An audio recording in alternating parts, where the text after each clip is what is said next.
नमस्कार सांग माने जय जगन्नाथ श्रेयांशी कुकिंग वर्ल्ड को आपण मानकु बहुत बहुत स्वागत। आज आसतु आमे बनैबा छतु बेसर। सेथिपई आवश्यक सामग्री मु 500 ग्राम रो छतु को एटी परिष्कार भाबे धोईकी छोट छोट करी काटिकी रखीची। दुईटा बड़ साइज रो आलू को छोट छोट करी काटी रखीची।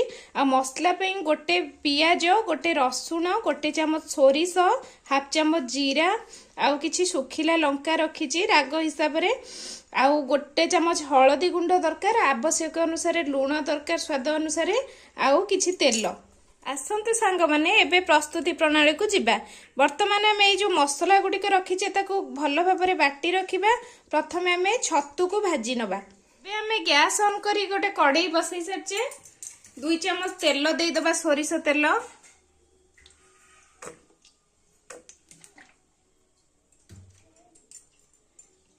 एबे काटी रखिथिबा छतु को पकेकी भलो भाबरे नाली नाली करी भाजी दबा।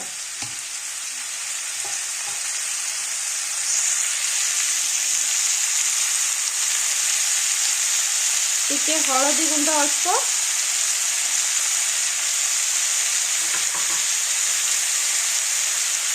टिके लुण देकी छतु को भलो भाबरे भाजी दबा।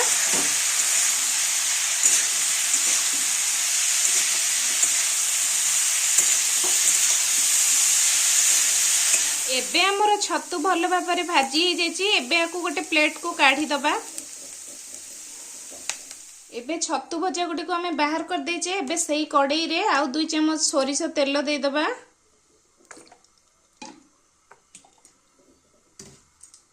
किछि फुटण दे दबा।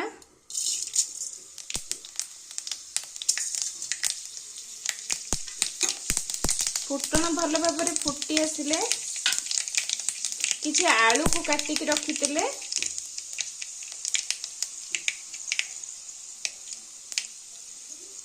से आलू को पके दबा।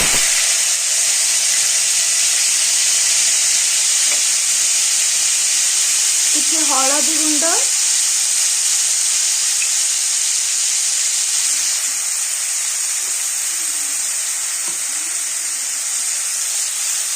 आ किछि लूण देकी स्वाद अनुसार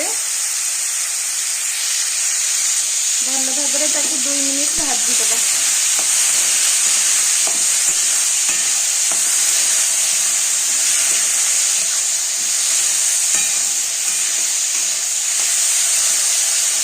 एबे हमें आलू को 2 मिनिट भाजी सारिचे। एबे जो मसला बाटी की रखिथिले हमें सोरिष मसला तादे दे दबा। गोटे मिनिट कसी दबा ताकू। सोरिष मसला बेसी समय कसीबेनी सांग माने पिता हे जिबार संभावना थाए।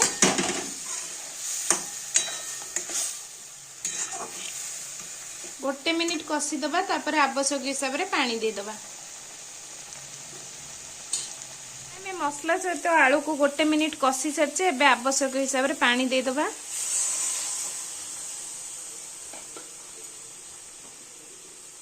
दुईटा आंबुल खंड पकई दबा। एबे ताको घोड़ेई की सिझिबा पई छाड़ी दबा। एबे हमर आलू भलो भाबरे सिझी आसिलानी। एबे छतु भजा को सब पकई दबा तादरे आ 5 मिनिट ताको भलो भाबरे फुटीबा पई छाड़ी दबा।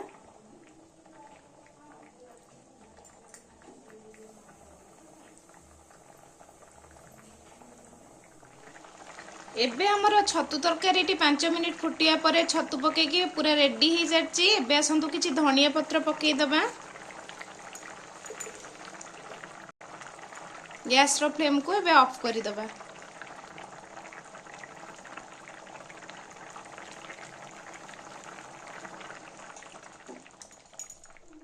एबे संग माने हमर छतु आलूर बेसर पूरा रेडी हो जाइची। आशा करूची ए वीडियोटी आपण मानको बहुत भलो लागिथिबो। जदि भलो लागि थाए प्लीज लाइक शेयर और सब्सक्राइब करबा को केबे हेले भूलिबेनी। रहिली जय जगन्नाथ। पुणी देखा हबो आ गोटे नुआ रेसिपी सहित।